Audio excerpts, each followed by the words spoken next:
ഭഗവത്ഗീതയുടെ ഏറ്റവും മഹനീയ വ്യാഖ്യാതാക്കളിൽ ഒരാളും യോഗിരാജ ശ്രീ ശ്യാമചരൺ ലാഹിരി മഹാശയന്റെ ശിഷ്യനുമായ സ്വാമി ശ്രീ യുക്തേശ്വരൻ 1936 മാർച്ച് 9 വൈകിട്ട് 7 മണിക്ക് പുരി ആശ്രമത്തിൽ 81ാമത്തെ വയസ്സിൽ സമാധിയായി.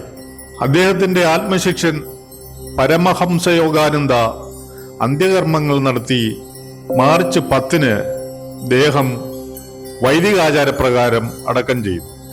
അമേരിക്കയ്ക്കുള്ള യാത്രയ്ക്ക് ബോംബെയിലെത്തിയ പരമഹംസയോഗാനന്ദ ചില കപ്പൽ തടസ്സം കാരണം റീജന്റ് ഹോട്ടലിൽ മുറിയെടുത്ത് താമസിക്കുകയായിരുന്നു.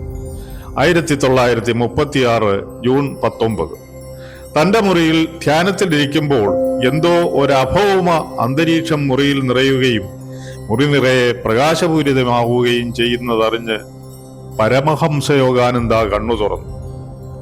അതാ മുന്നിൽ പരമഗുരുവായ സ്വാമി ശ്രീ യുക്തേശ്വരൻ.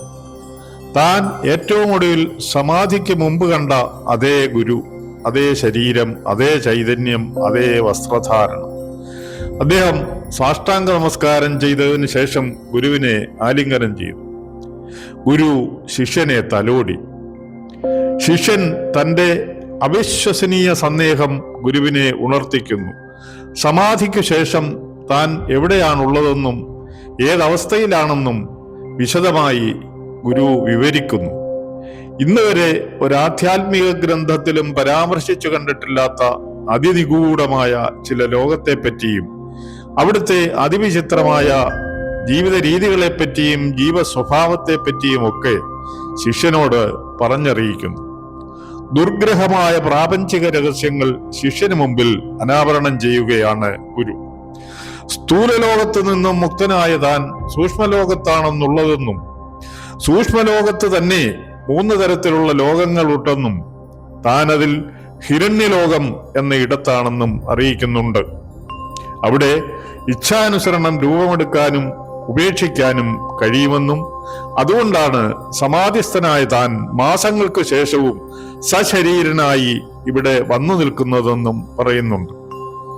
നീണ്ട സംഭാഷണങ്ങൾക്ക് ശേഷം വിട പറയുമ്പോൾ ഒരു ഘനഗംഭീരനാദം ഇങ്ങനെ കേൾക്കായി.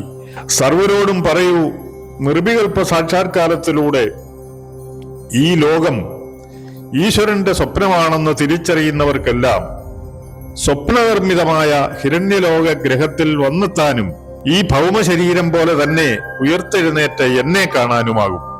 സർവരോടും ഇത് പറയൂ യോഗാനന്ദ.